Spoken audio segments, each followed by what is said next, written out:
All right, joining me via Zoom, as promised, here to talk about the NBA draft deadline, my perfect, flawless, way too early top 25, formerly of NBC Sports, one of the best guys I just think knows college hoops as well, if not better than anybody. Rob Dauster, my man, what is going on, my man? Well, Torres, I'm currently Yep. unemployed, so I'm trying to get my name out there, trying to talk to as many people as possible, putting the hashtags up in the Sure. background of the video stream, make sure everybody knows they got to go out and they got to hire me. So I appreciate you bringing me on, giving me a platform, and letting me talk a little college basketball. I haven't done it for like 3 days, man. I haven't written anything for 3 days, so I'm fiending. I got the itches going on. Well, yeah, for people who don't have it in the background, for people listening, Rob does have a Hire Rob sign in the background. So real quick, man, one, I don't want to dwell on it too much, but as I mentioned, formerly of NBC Sports, unfortunately, they had some cutbacks this week. The ironic thing was I had been meaning to catch up with you anyway. It's an unfortunate deal, but I think, one, it's something that I think a lot of people in this moment in time can relate to. And for people, I don't want to go too far behind the curtain, but if you work in the media, everyone's pretty much had that phone call over the last couple of years. I actually had it twice in like a 14-month period when I was very productive and it had nothing to do with me. So my plan when stuff like that went down is I gave myself till the end of the night, went to the bar, had a few beverages, ironically went to the same spot both times. Woke up the next day and bounced back. I mean, just how are you handling these first couple days? And how's life, man? How's life? I did the exact same thing. I got the phone call on Monday morning. This is how surprising it was, man. I literally have 5,000 words of content ready to publish right now for preseason All-Americans, updated top 25s, and winners and losers from the NBA draft early entry deadline. So I have everything that we're going to talk about right now. I have all written out. I have 5,000 words of content ready to go. And on Monday, I got the call, we're going a different direction. We got to make some changes. And it's kind of, I'm running into the same situation that you ran into at Fox, where they're making different editorial decisions. Maybe they don't want so much of the written word. They want a little bit more video content. We'll see how well that goes. Buena suerte to them, right? But personally, I'm honestly, I'm a little bit excited and I'm a little bit rejuvenated and I'm really, really motivated right now to go try to make a change. I've been, I can talk about it now because I'm not employed by them anymore, but I've been trying to get out of NBC for a while just because, let's call it a spade a spade. There's no room for me to grow at NBC Sports when it comes to college basketball. They don't have a reason and an incentive to invest because they just don't have the TV contracts. CBS has TV contracts. Fox has TV contracts. ESPN has TV contracts. The Big Ten Network has TV contracts. The SEC Network is part of ESPN. They have TV contracts. All of these different outlets have a reason, a financial incentive to invest in the college basketball product. NBC doesn't. They have reason to invest in the Premier League and the NFL and the NBA and everything other than college basketball. So the writing's been on the wall for me for a while now that I knew I had to eventually make a change because this day was going to end up coming. So if anything, like, this has kind of put me in a place where I can't just hop around and make excuses and say, I can do this tomorrow. I can make this call tomorrow. I can talk to this guy tomorrow. I don't have to worry about it because I have this security blanket of having a job. So now I got to get out there and make something happen. And I got a little bit of severance, a little bit of space before I really have to start sweating. But, I do want a job. I do want someone to come out there and hire me. So I'm looking forward to talking college basketball, but I wanted to get that out there that, I'm ready. I'm motivated, man. I'm not feeling sorry for myself. I felt sorry for myself on Monday night. Sure. I got good and drunk. Here's the best part, and I know you'll appreciate this. That's scary, but go ahead. I'm not going to say the name of the company that I used to gamble because now that I'm a free agent, like, you can pay me if you want me to promote your content and promote your product on the Aaron Torres Sports podcast, right? But my gambling app gave me like a $50 free bet for, I don't know why. It's probably because I was losing too much and they're like, here, don't feel bad. You could throw this thing around. So I was just like, maybe a couple of IPAs in. And I was like, you know what? I'm just going to throw together like some crazy money line parlay. And I literally just like clicked buttons. Who are favorites? Let's go a 6-way parlay. And it ended up hitting. So There you go. I won like $300. And it doesn't make up for the fact that I lost my job. But I'll tell you what, man, the gambling gods, they will rip out your soul. But when you really need that boost, when you're drinking away your sorrows because you lost your job, they'll give you a nice little 6-way parlay. So it wasn't all bad on Monday night. Just got to bet on the Twins, and you're good to go, my man. You're good to go. That's exactly what it was. They got me, man. That was the last leg I was waiting for. And they went to extras. We got a walk-off. I think it ended up being like a walk-off off-the-wall or something. Whatever it was, bottom of the ninth, Twins money line comes through. Nelson Cruz, American hero. Yeah, I think I saw the tickets. So it was impressive. And the best part was it was the day before all the underdogs won in the NBA, like the Nets as an outright, they were plus 19. I think they won outright. All right, dude. So enough of the other stuff. You are one of the brightest minds in college hoops, wherever you end up working. And if people are in the media and you know of somebody that needs somebody, hit up Rob at Rob Dauster, Dauster on Twitter. All right. NBA draft deadline has passed. We'll get to my top 25 in a minute. Just really quick, your thoughts on really probably the last 5, 6, 7 days dating back to last Wednesday, Thursday, Friday when these announcements started to come in. Real quick before you came on, I just said I think overall – I think it was a good few days for college hoops. Now, a lot of guys declared early. There was a big list in March, April, May. But the guys that we all wanted to come back to make the sport really fun next year, Corey Kispert at Gonzaga, Chris Smith at UCLA, Jared Butler at Baylor, for the most part, they all really did. So what were your initial thoughts? And you could go by team, by conference. The Big Ten, obviously a great day for them, big day for the SEC as well. But just general thoughts on what we saw really the last week or so leading into Monday afternoon. I mean, you hit the nail right on the head, man. I think this is great for the upcoming college basketball season. Hopefully this season will actually occur and we'll actually get to see these guys come back and play again. But I think that it was a very, very good thing for the sport for a couple of reasons. One, you get all of these All-Americans coming back, right? Like 3 of my first team All-Americans went down to like the very last day. Well, maybe not the very last day because Luka Garza told us on Sunday, but Ayo Dosunmu, Luka Garza, and Jared Butler are all first-team All-Americans for me in the preseason. And all of them are coming back to school, and I don't think any of them were necessarily a guarantee. I think Ayo is on record saying that if there was no COVID-19 outbreak, he would be in the NBA. Jared Butler is a guy where he had a really good chance to end up being a second-round pick or being the kind of guy that could get like a camp guarantee had he gone pro. And in a normal year, these guys are going to go bet on themselves, right? Like that's the whole thing about going to the NBA and not getting drafted is that you can still get like that $50,000 camp guarantee. You could still get a 2-way contract that could pay something. I think it's up to like $400,000 and a minimum of $75,000. You could still get these overseas contracts, but we don't know if the G League is going to happen next year. We don't know what the overseas market is going to be. The other problem, that overseas market is kind of filling up right now. It's like usually the month of August is when all of those guys that don't quite have enough juice to get to the NBA settle for an overseas deal. That's happening right now. And these guys are in a position where they can't sign that deal if they're thinking that they're still going to go get an NBA. They're going to be drafted by the NBA. They're going to get an NBA deal, whatever it is. So you're in this situation where the safest choice for you to make, the way that you know that you're going to be able to have a roof over your head, that you're going to have a meal plan, that you're going to have access to a good gym that you can trust will be clean, is to go back to school.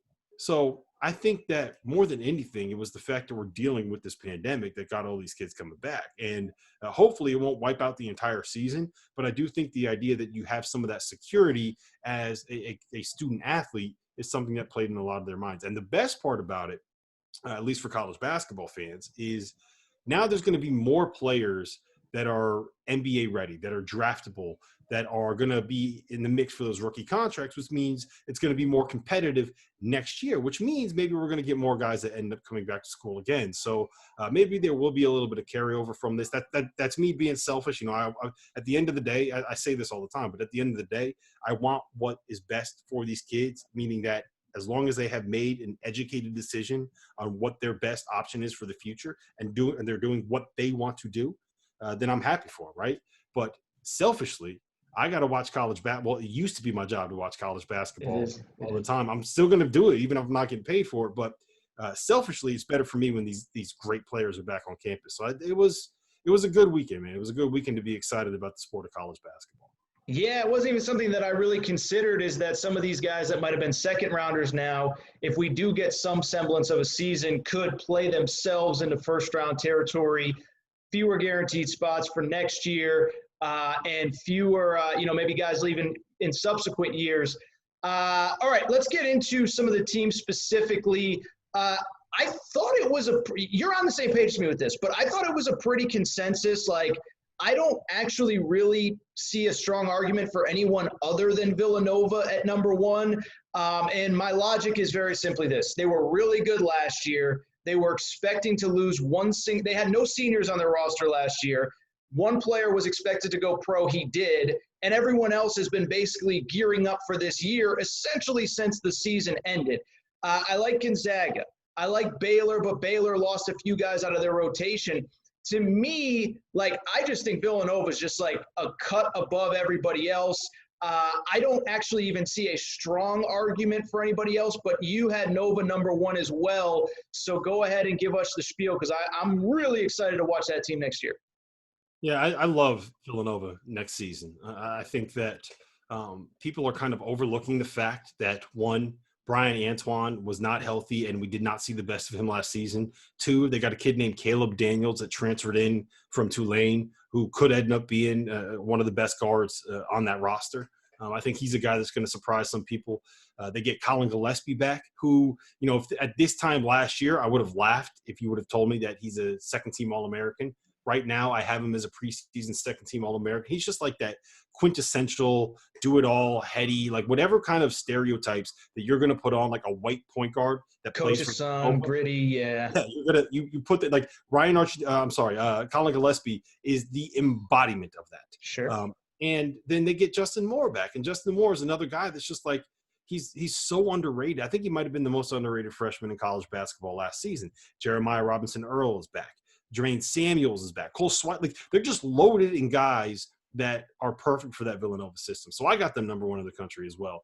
But I get the arguments for Baylor, right? Like, they bring everybody back except for Freddie Gillespie, but they do replace him with Tristan Clark, who, when he was healthy in 2018, was the best player on that roster. Who know that the reason why I don't have them number one and why I have them number two is that I don't know which Tristan Clark we're going to end up getting. But I get the argument for Baylor in terms of them being the number one team in the country. And then Gonzaga, I have them number three. Like, they're going to be loaded too. They got Jalen Suggs, Joel Ayayi, Corey Kispert. Umar Ballo is a guy that, I mean, he's going to be so good. I watched him in I think it was U19 FIBA World, one of those European tournaments in the summer of 2019, and he was an absolute monster. He redshirted last year at Gonzaga. And Drew Timmy's a guy that's going to one day be a WCC Player of the Year. Part of the reason why Philip Petrushev left is I think he might have gotten a little bit of a wind of the fact that Drew Timme, this kid can really, really play. So if you want to tell me that you have any of those three teams ranked number one in the country, I'm not necessarily going to argue. I just think, some people like vanilla, some people like chocolate ice cream, some people like strawberry ice cream. I'm going with vanilla. I'm going with Villanova. They're my number one team. Yeah, no, I don't disagree. I think the other thing, too, it goes without saying, but continuity is going to be such an X factor this coming season. And I think, like, the other thing, too, is going to be, like, day-to-day maturity of, like, hey, we're playing our second straight road game in an empty gym on, like, a Sunday afternoon.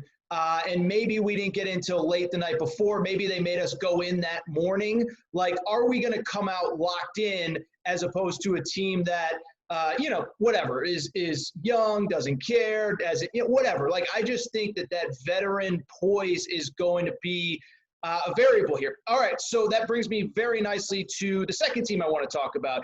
So I want to talk about Kentucky under this context. So I got some pushback. I had them at number 9, and I got pushback from both sides. So I'm going to lay it out to you, and then you tell me where I'm right, where I'm wrong, and where you stand. So I have him number 9, and I did that under the assumption that Olivier Sarr is not eligible. Everybody listening knows, but he's a 7-foot transfer, all ACC last year at Wake Forest, and I think he's the single biggest X factor for that team.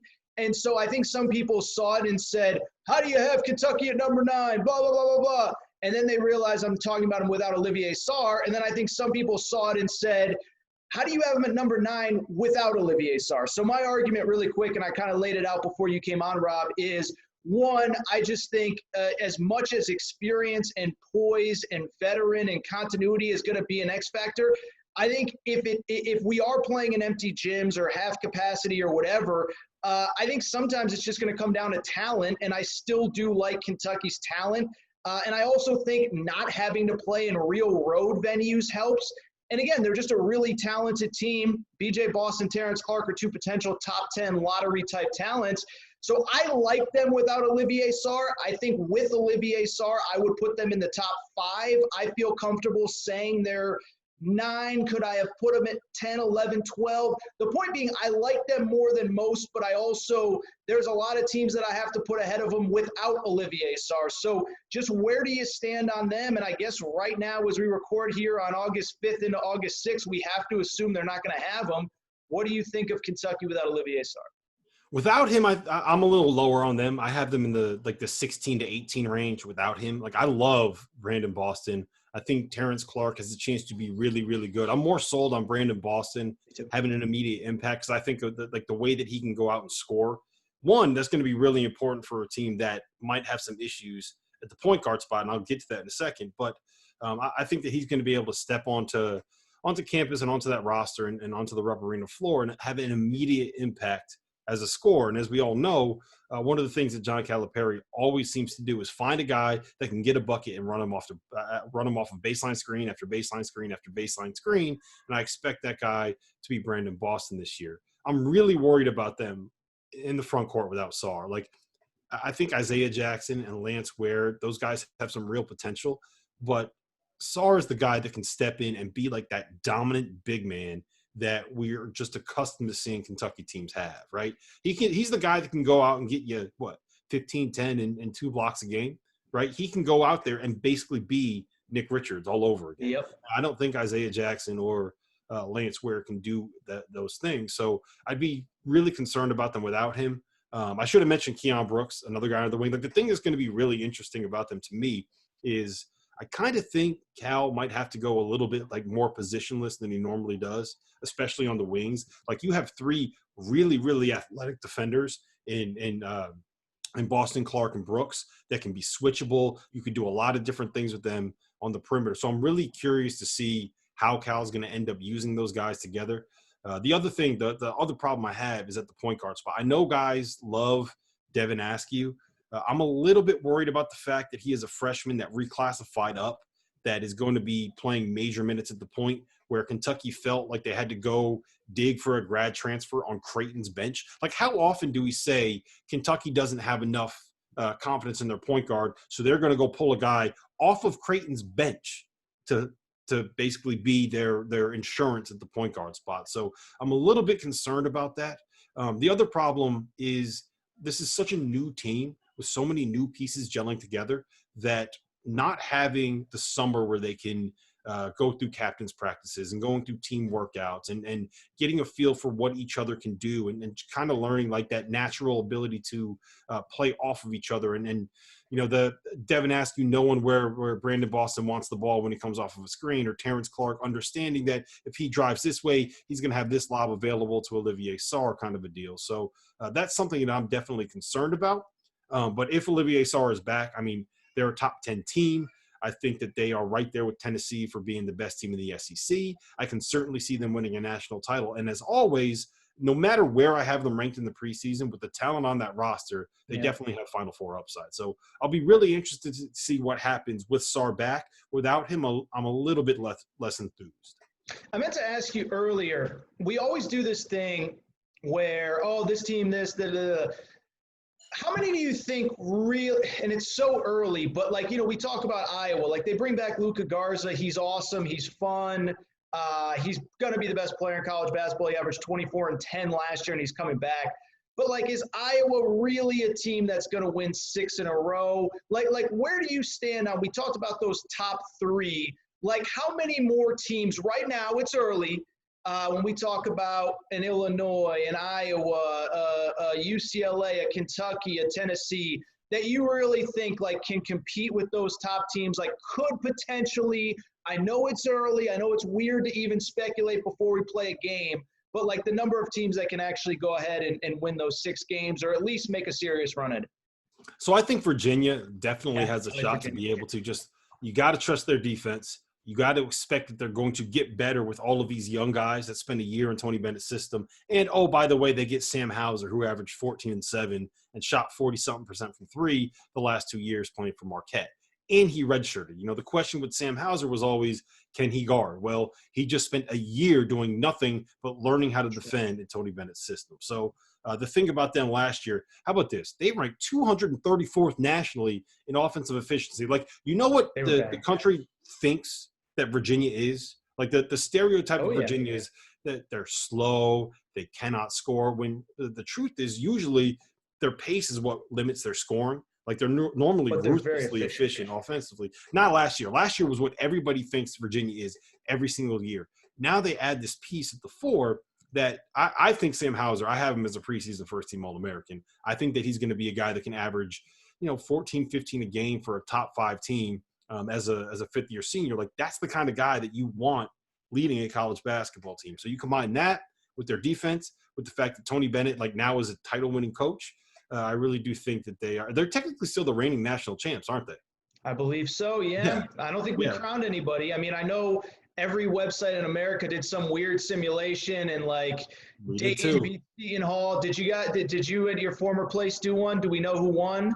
I don't know. Yeah, Kansas beat Michigan State in the national title game. That actually went to overtime in the simulation. So we missed the barn burner, man. We really missed the barn burner. This is my hot take. I don't think Kansas would have won the national championship if the season had played itself out. I just thought their best player, Udoka Azubuike, was like a 38% free throw shooter. And I just thought at some point somebody was going to go crazy, hack Udoka, and make him make foul shots or make them pull him off the floor. That was my crazy hot take for last year. I don't know who I think would have won it. Maybe Gonzaga, maybe Michigan State actually. But that was my only real hot take coming what was supposed to be the tournament. I wasn't big. I was big. I like Kansas. I didn't like them that much. Yeah, I mean, I had a 15-1 future on Kansas that I got like in October or something, which ended up vaporizing, and that was unfortunate because that could have been a nice little payday right there. It's okay. You're 7-1 with the Twins the other day. You're good. Yeah. So you mentioned Iowa, and I do want to bring up something about them. Like, Let's do it. I totally get why they have the hype, right? Like, Luka Garza, preseason national player of the year, I think is very legitimate. When you're coming back after averaging 24-10, when you're returning to school after being like one of the top 2 players in the player of the year race, like, you're going to be preseason national player of the year. I think if I was starting a team, I would take Cade Cunningham first. But I also think that when you are the national player of the year, how about this for a stat, Torres? So, go ahead. What do you got? Since 2005, when Andrew Bogut won the award in 2005, the Naismith Award in 2005, playing for a 6 seed Utah, there have been 15 Naismith Award winners, right? Okay. And 12 of them play for teams that were number 1 seeds or number 2 seeds, right? So 80% of the Naismith Award winners in the last 15 years have been a top 2 seed, which is basically like a national title contender, Final Four contender, however you want to phrase it. The 3 that didn't, you want to know who they were? Kevin Durant, when he averaged like 27 and 12 for Texas as a number 4 seed. Doug McDermott, when he averaged 26 for Creighton, who was a 3 seed, and Jimmer Fredette, when he averaged 29 for BYU, who was a 3 seed. So you got to be either like the best player on one of the top 8 teams in the country, or a guy for a top 15, 16, 17 team in the country that averages like 29 points a game. And I don't think Cade Cunningham is going to be either one of those things next season, because I just don't think Oklahoma State's going to be that good. But I do think that he is a guy, like, if I was starting a team, I would take him. So does that make sense how I kind of qualify 100%. Those two things differently? But for Iowa, I just don't trust them defensively. Like, they've never been good defensively under Fran McCaffrey. Never. And they're going to build everything around a guy in Luka Garza who's specifically not in the NBA at this very moment because of the fact that he's not really a rim protector and he can't really switch on the perimeter and he's not really great defensively. Like, none of their guys are really good at guarding. And I think that's a major, major problem for them. So I don't think that they can win the national title, but I do think that they're a team that you got to have in the top 10 somewhere. I personally like Illinois way more than Iowa when it comes to winning a national. So this is weird. Like, I think Iowa is probably more likely to win the Big Ten title than Illinois, but I have I already threw in a 50-1 future on Illinois to win the national title. As soon as Io said he was coming back, man, I was like, I got to fire on that. Yeah. That's Yeah, a top 10 team. No, it was funny because probably about 3 or 4 weeks ago, William Hill came out with updated odds. And one team I said to stay away from was Iowa. I was like, even if Garza comes back, I think the stat was, I looked it up, I don't think Fran McCaffrey he's been a head coach since like 1991 or something. Now, granted, most of it was at the mid-major level, but I don't think he's ever even made a Sweet 16. And so, like, the idea of him winning 6 games feels pretty unlikely to me. I agree on Illinois. I had him at number 5 in my preseason poll. I have him as the top Big Ten team, and I think they're going to be really, really, really good. One team that you were just crushing via the private messages today. So why do you hate Arkansas so much? So I have Arkansas, I think 20, 21, somewhere in that range. And I'll tell you this, I understand the concept, a lot of new pieces, all that stuff, but you have an all-SEC kind of guy in Isaiah Joe, big, long, athletic team, 4 top 100 recruits. There's a lot of depth, maybe too much depth, but I just look at that roster and I just look at them and I'm like, dude, who can't they play? Like who is the team that they're going to go in and be at a physical mismatch against? I like them. I think they're intriguing. I still think I had them as the 4th best team in the SEC. But when I started looking at the other teams I was considering in that kind of spot, I was like, dude, I love Richmond. They're really talented. They're a good team. But, like, Arkansas could just overwhelm them. Arkansas could overwhelm San Diego State. It pains me to say, but Arkansas could overwhelm UConn in the right situation. So you hate Arkansas. And explain to America why you hate Arkansas and why you hate that I had them in the top 25 to start this. So to be clear, I don't hate Arkansas. Okay. I thought you had them number 11, not number 21. So number 21 makes a lot more sense. I thought you had them 11th. So that's my bad. Apparently I can't read text messages. You probably sent that on Monday night when I was drunk. So okay. 21 makes a little bit more sense. I have them probably closer to like the 35 to 40 range. My big thing is just they lost their best player in Mason Jones. He's gone. He's going to the NBA. Apparently, like, he talks about himself in the third person. Now, I don't know if you saw the interview he did today, but he's very. I do too, so I can't really blame him. But neither do you there. I digress. He's very confident in himself. So he's and you know what, he can get a bucket too. So I think he's got a chance to stick in the league. But when you lose your best player and a guy like their entire offense last year was basically like, okay, we're going to let Mason Jones rock out, or we're going to find a way to get Isaiah Joe a 3. Like, that's basically all it was, right? And when you lose the guy that was your best scorer and the guy that you kind of built everything around, like, hey, we're going to let him rock out, and he's gone, I think that's tough to build around, especially when they weren't like a top 25 team last year. They were more in like that 35 to 40, like 8 to 10 seed kind of a range they were going to get in the tournament. So to me, when you take the best player off of a team, it's tough to bump them up and immediately say they're top 25. But like, I think that they have plenty of talent to get to the tournament. And I think that there's a world where, these transfers come in and they immediately, like Vance Jackson, former UConn guy, I think that he can step in, kind of be that stretch 4. Isaiah Joe, when he's healthy, like, that's the other part of it. Like, they kind of took a nosedive last year. It was a knee injury. What was it? Tendinitis? Yeah, he sprained ACL or something. He missed 6 games with surgery, but he was really pretty banged up for about 3 or 4 before. But that's part of my argument too. I think that it was 1 in 5 without him in the lineup, and I think like the game before when he was at like 30%, they lost 2, and so they were trending as a tournament team with him in the lineup. Now, to your point, they do lose Mason Jones. Friend of the Aaron Torres podcast, I had him on. He's actually a great interview. He was like one of my favorite interviews ever. But that's kind of my argument is like, and I do think, how do the pieces fit? Can you keep 13 scholarship players happy? Because they're one of the few teams that I can think of that has 13 guys that are all eligible, no sit-out guys. I don't think any of those freshmen are coming in with the intent to transfer. Or the intent to redshirt, excuse me. I didn't mean the intent to transfer. So I understand those arguments. But, yeah, I think that's an important element of it, too, is there's no Mason Jones, but when Isaiah Joe was on the court for that team, they were really good last year. Yeah, and I get it. Like I said, if in the 20 to 21 range, it makes sense to me, and I can see the argument that you're making there, and it's not crazy. 11 is crazy. If you had them at 11, if you had them at 11, I would need to see actual proof that Eric Musselman was not the guy that was filling out your top 25. I would need to see like definitive proof of that. I don't know if you would have it. They were 11. 21, okay, makes sense. You know what's really funny? You know who I think would be more pissed at me than anybody if I put them at number 11 is the Arkansas coaching staff. They'd be like, what kind of hype are you giving us with number 11? But no, listen, I think they're fun. I think they're dynamic.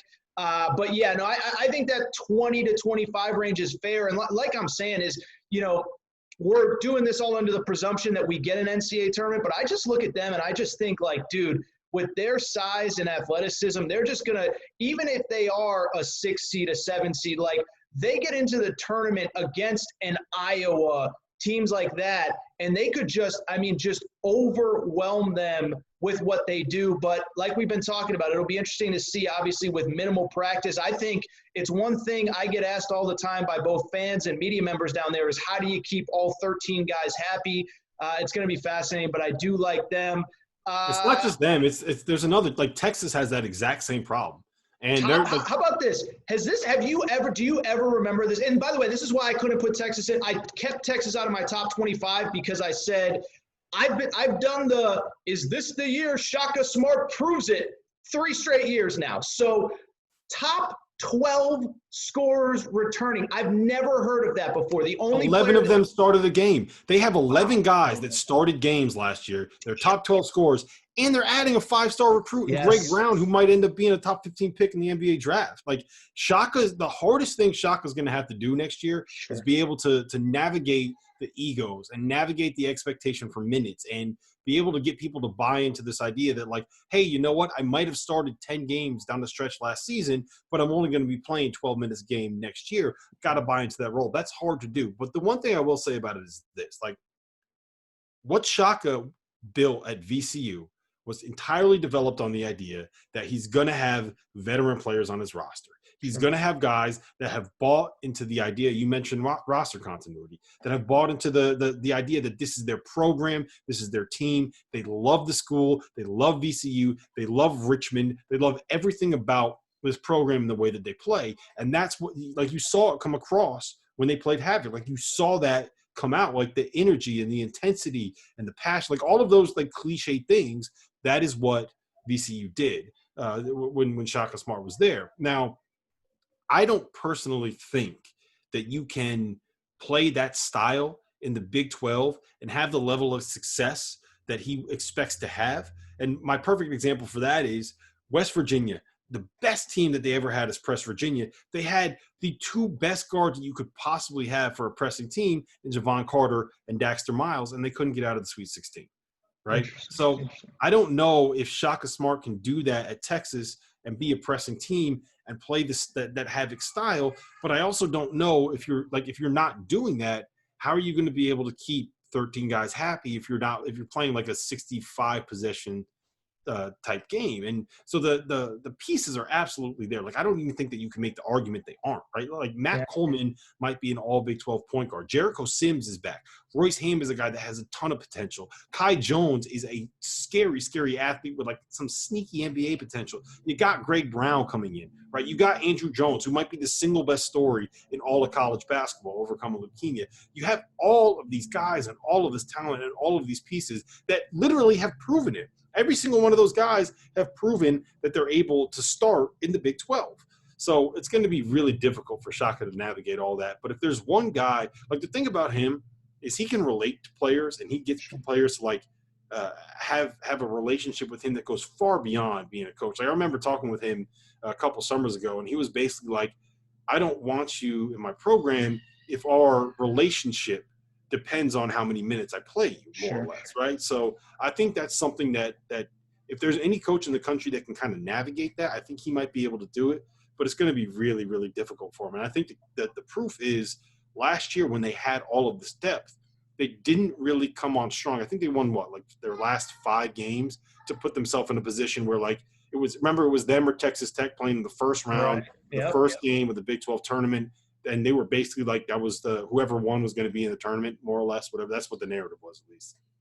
And they made that run after they had a whole bunch of injuries, and their roster basically was down to 8 scholarship guys. So you didn't have people at the end of the bench sulking because they weren't playing, because everybody had to play. Everybody that was healthy had to give them minutes. So I don't know how he's going to do that. I don't envy him trying to navigate all of that. Like, that's going to be a really, really difficult thing to do.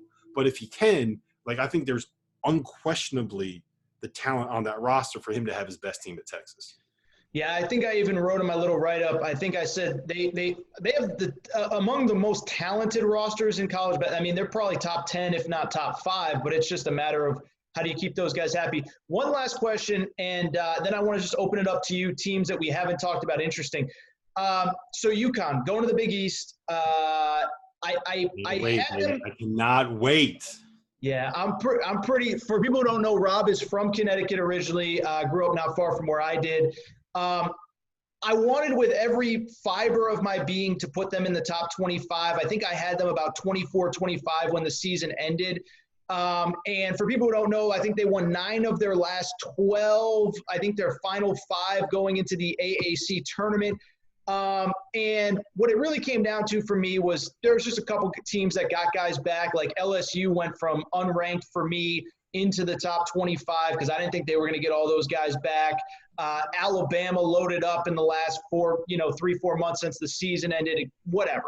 I bring it up to say, I think they're the 3rd best team in the Big East this year. I think they're really exciting. They are just on the outside of my top 25 because of the fact they still have, and I hate to say it, but their big guys are a little limited. Their injury plagued 2 of their starters last year went down with injury. We don't know whether they're going to be ready to go.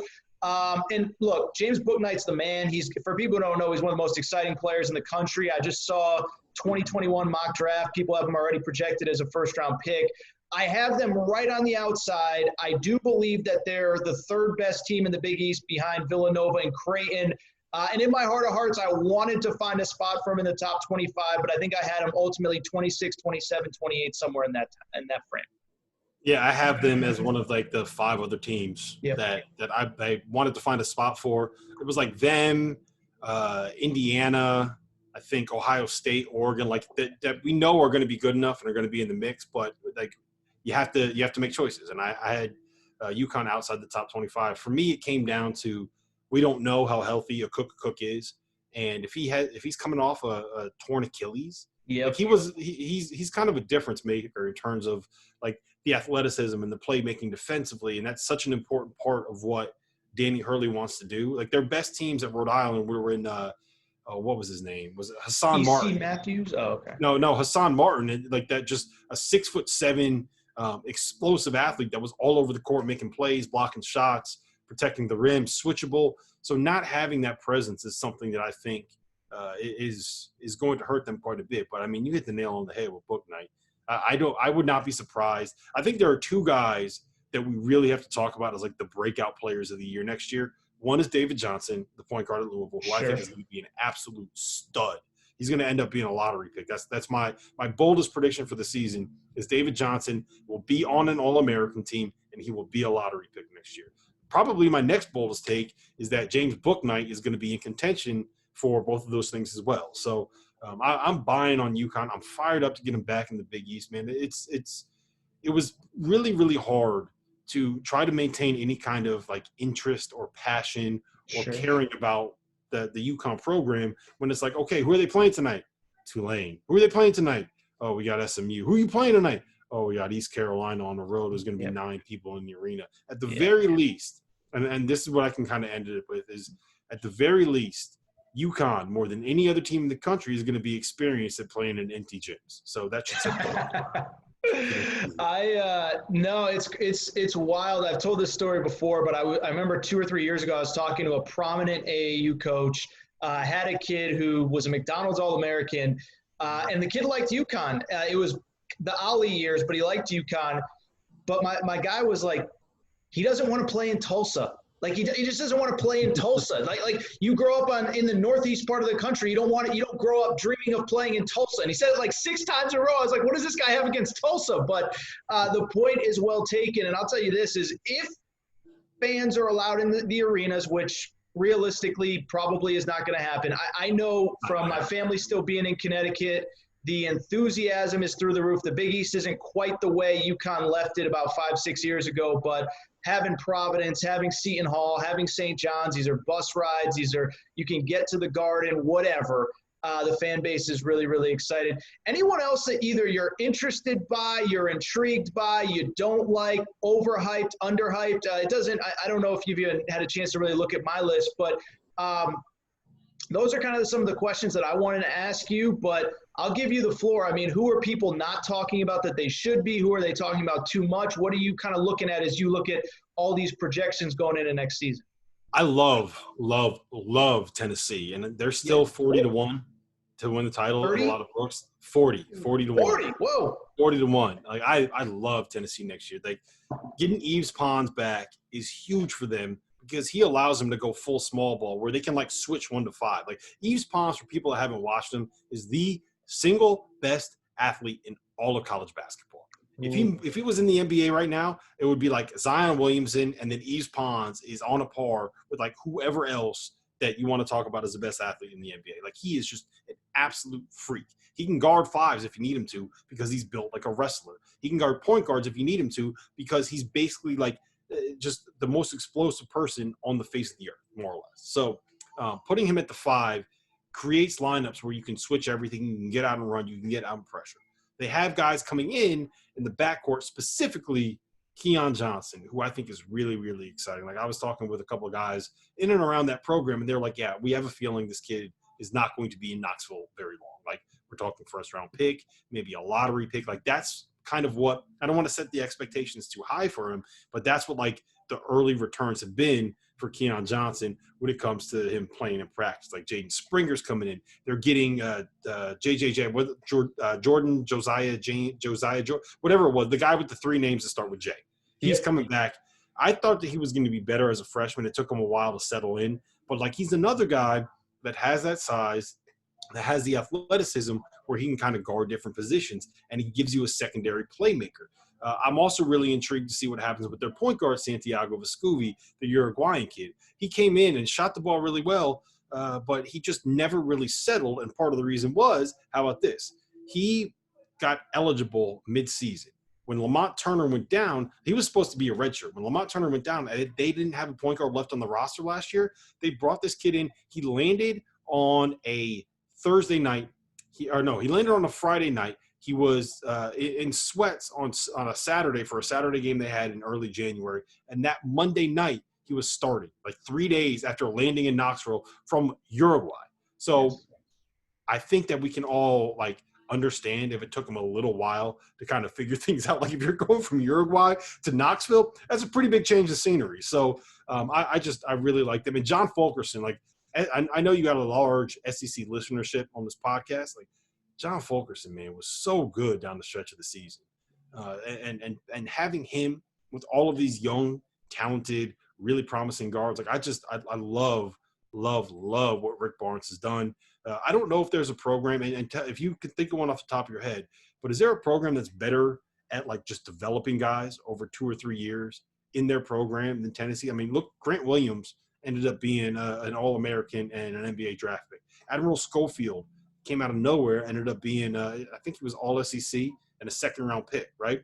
Jordan Bone ended up being good enough to be drafted into the NBA. John Fulkerson, like who would have thought John Fulkerson would be in the conversation for being the best big man in SEC play last year, right? Like that's how good they are kind of developing these guys. So maybe I'm overhyping them just a little bit, but I just really have high expectations for Tennessee.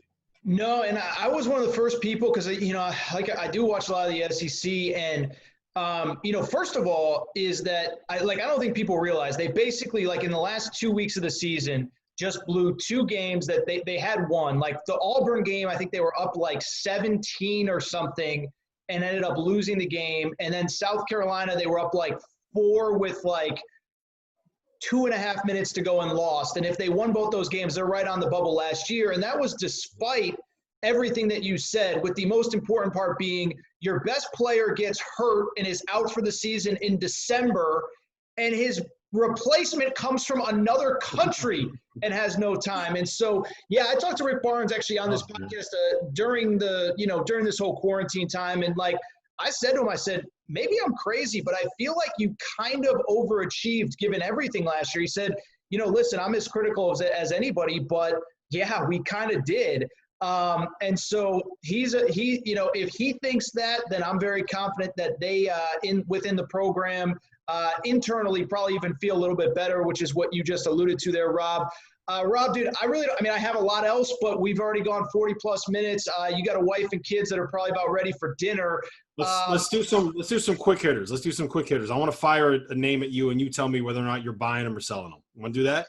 Because there's some teams I want to get your opinion on. I have one other team that I'll ask you about, but let's do some quick hitters since you just took hit me with that, and then we'll do some quick hitters by yourself. Okay, your last top 25, you had UCLA at number 21, I think. I can't see the argument any lower than like 9, 10, 11 on them, considering that they were a play or two away from winning the Pac-12 last year, and they real quick. That was before Chris Smith came back. So you had them in the top 20 without Chris Smith. I would have them. I haven't fully updated it yet. Sure. But I would have them in like the 15 range. Yeah. Okay. They're going to be really good. I think that they're probably going to win the Pac-12. I do too. Okay, cool. Hit me with the quick hitters since you just took over my podcast. Yeah, I took it over, man. Arizona State. I like them. Long story short, I'll just say this. I think Bobby Hurley, for the most part, wears out his teams by the end of the year. They usually start hot. They usually finish cold. I worry, are those guys going to be burned out? Long story, and I just said long story short, so I guess I'm already going long without being short. Josh Christopher, does he already have one eye on the NBA? I don't know. I'm not accusing him. I've never met the kid. I'm not saying, but if they lose 3 in a row, are they just going to say, I'm tired of this guy yelling and screaming at me? One kid's out the door with the NBA. That's my only concern. I think they're the second best team in the Pac-12 if they're fully locked in behind UCLA. I think they have the talent to win the Pac-12. I think there's also the potential for them to be like 8th in the Pac-12 if it all goes wrong. And it's also like, as long as Bobby Hurley is there, shouldn't we just kind of assume that they're going to be like in that playing game range? So that's kind of like, I love the talent. I love them in theory, but at some point we have to see Bobby Hurley come out and like live up to the expectations and the hype and all that other stuff. So and just keep guys going for 5 months. I mean, like you said, dude, 2 years in a row they just started out red hot and then just hit the skids in the Pac-12 play.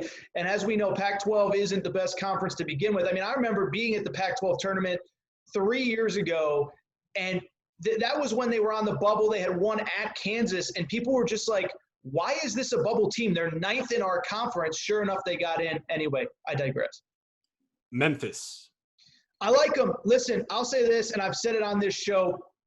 I know a lot of the Penny Hardaway narrative is self-inflicted. When you go on the record saying, I think we're going to win the national championship, you're setting yourself up for all this. But the thing about them is 2 things. One, I think a lot of those guys are back. They're going to be better. I think an element of this which needs to be talked about is nobody transferred in an offseason where nobody lived up to expectations. You're going home. Your AAU coach, your hype man is telling you, Penny didn't use you right, da-da-da. They all came back except for Precious Achiuwa. And they played really hard down the stretch. They played good defense. I actually like them. I actually have them ranked ahead of Houston in the AAC. I think I'm the only person on the planet that has that, but I actually do like them. You? I thought I was going to be the guy that loved them, and it turns out that you have them way higher than I do. I think that they're definitely a top 25 team. I love the addition of Moussa Cisse, and here's my take. And I said this last year. I got the receipts. I can prove it to you. That the best thing about Penny's recruiting class was not that he got James Wiseman and Precious Achiuwa because they were going to be there for 1 year and they were going to be gone. It's that he had 4 or 5 guys that were like that kind of like 25 to 75 range of prospects that you can start to develop a program with and build some roster continuity. Lester Quinones is coming back. Alex Lomax is coming back. DJ Jeffries is coming back. You have guys that are going to take a step forward. Boogie Ellis is coming back, right? So Damian Baugh is coming back. So they have all of these pieces and all of these guards and all of these players that have been in the program for a year or two now that really understand what Penny's going to be asking for them. What they lacked was some kind of defensive presence in the post. What they added was Moussa Cisse, who may just be the best shot blocker and rim protector in all of college basketball next year. I don't think they're going to be better than Houston because I refuse to bet against Kelvin. Like at this point, if if we give Kelvin Sampson, you at the point, me at the 2, and anybody else at the 3 through 5, then like I'm buying them. I'm going to just pick them to win the AAC until they don't win the AAC. Okay. It's gotten to that point with Kelvin Sampson. But I really, really, really like Memphis quite a bit. All right, I got one more for you. Okay. Duke. Where do you have Duke? Because I'm very, very torn on what to do with them. Yeah, what I've done is the last 2 years, I've kind of questioned how everything fits together. The Zion, RJ, Cam Reddish thing, I was convinced wouldn't work. Don't know if you heard, they were really good. And then last year, I was like, I watched Cassius Stanley a ton in high school in California. Don't like him. Vernon Carey, every time I saw him, he was slow and, fat, for lack of a better term. And both years, they were awesome. Don't know, like I said, 2 years ago, we're on track to be the number 1 overall seed. I know they didn't get it when Zion got hurt, but they were still awesome last year. Coach K got the most out of Cassius Stanley and the most out of Vernon Carey. So I just look at them. I think Jaylen Johnson's going to be good. Wendell Moore, I think, will be better. My only concern with them, freshman point guard, limited offseason, that's my only real concern. And I think the ACC outside of Virginia, I don't love anybody, but I think there's a lot of random teams that are probably going to be better than people realize, like Georgia Tech. People love Miami. I don't know if I'm crazy about Miami, but the point is there's some really good teams in that conference. That's the only thing that concerns me. Freshman point guard, tough conference, night in and night out. So, yeah, that's my spiel. So for me with Duke, in theory, I like all of the pieces. I think Jeremy Roach is a really good point guard for what Coach K likes point guards to do. I love DJ Stewart as a scorer. That dude's just going to go out and get buckets. He's going to have nights where he goes for 25, and you're like, wow, that dude can score. Wendell Moore coming back, I think, is he has a chance to be a little bit of a breakout player. It took him a while to settle as a freshman. And I think we saw him get better and better and better as the year went on. Jaylen Johnson, the perfect 4-man for what Coach K wants to do offensively. At the 5, they have some pieces. I think Mark Williams has a chance to be pretty good. But, all of those guys that just named are freshmen. And none of those guys that just named are freshmen that we're talking about we talk about Cade Cunningham or Evan Mobley or Jalen Green. So, while I like all of these pieces in theory, I don't really know who on this roster you're really going to be scared of. Who is the guy where you're like, well, I don't know how we're going to stop this dude. I don't know where we're going to have an answer for this dude. Is Matthew Hurt going to step up and be the guy that we all thought he was going to be? I feel like there are a lot of really, really good, solid pieces on the Duke roster. I don't feel like they have a star. I don't feel like they're going to have a go-to guy. So I'm really torn on what to think of them. Yeah, I'll say this. I never understood the Matt Hurt hype. And it's not, because he went to Duke, he's a white dude, whatever. I never understood it. But he did average close to double figures, even in what was considered a disappointing freshman year. So I don't know. All right, now I have one more for you, because this was one that I left out. And I got a text from somebody who I respect that was just like, dude, you're just sleeping, dude. You're just wrong on this. And that's Florida State. And I think, long story short, I just think they always get lost in the shuffle every year. And I think that, the easy thing is they lost 2 players early to the draft. For people who don't know, their best player last year, probably most consistent player, was a senior. And I think it was just easy to, fall in love with this transfer is here, this freshman class is going there. And I got a text that was just like, dude, it's no skin off my back that you left him out, but you're just wrong on this.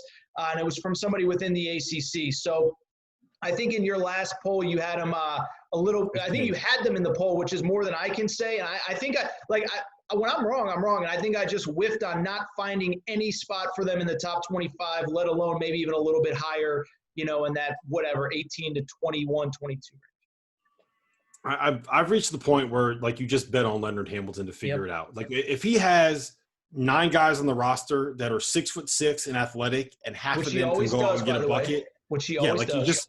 You just got to bet on them. Now, you are right. They lost Trent Forrest, so I don't know what they're going to do at the point. That's a serious, serious concern for me, which is why I don't have them ranked higher. But I mean, you got to have them somewhere in the top 25. And Scotty Barnes is going to come in and just be a monster as a freshman. I really think that he could end up being one of the one of the guys that we're talking about like next May or whatever, as like, why didn't we realize that he was going to be a top 8 pick back in when I was on the Aaron Torres Sports podcast. Let's go. In August. So like, I think he's a guy that can really like, he could score it, he could pass it, he's versatile defensively, like he's tough. So I bet on Leonard Hamilton at this point. Like they got too many dogs on that roster, man. Too many guys that can go out and guard. Now, I don't know how they're going to score beyond like getting offensive rebounds and turning turnovers into easy layups at the other end. Because I don't know if they actually have a point guard on the roster. But at this point, like you got to trust Bunny Colvin to figure it all out, man. People that get that reference, shout out to you. I don't even get the reference, so that's all. Bunny Colvin is a famous character from The Wire. Leonard Hamilton, and the actor that played Bunny Colvin, I'm pretty sure are actually the same person. Like I don't know this for a fact, but sources have told me that the actor that played Bunny Colvin is actually Leonard Hamilton. Leonard Hamilton's the effing man, dude. I try not to swear. I got yelled at for swearing too much one time on this podcast, but he's the freaking man, dude. They're so good. So anyway, that was the text that I got when I put out my top 25. Like, dude, you're just wrong on this one. So that was the one I regret. But all right, Rob Dauster, formerly of NBC Sports. If this whatever it was 45-minute interview didn't sell you on how much this dude knows about college hoops, you're an idiot. You're an idiot. But dude, I appreciate it. We're gonna do it again soon. Here's the thing, like, we might have to start talking college hoops earlier this fall. I don't know what's going to happen. And so maybe we start talking earlier. Maybe it gets pushed back. I don't know. But all of a sudden, like that window where there's nothing to talk about, it's pretty small this year because teams are back on campus. They're practicing, and we might be ramping up. I still think I think the smart move would be to go early November straight through January and then maybe pump the brakes in February. But I say it all to say we might have a very small gap here without much college hoops news. So we'll be doing this again soon, my man. Always a pleasure, Torres. Always a pleasure.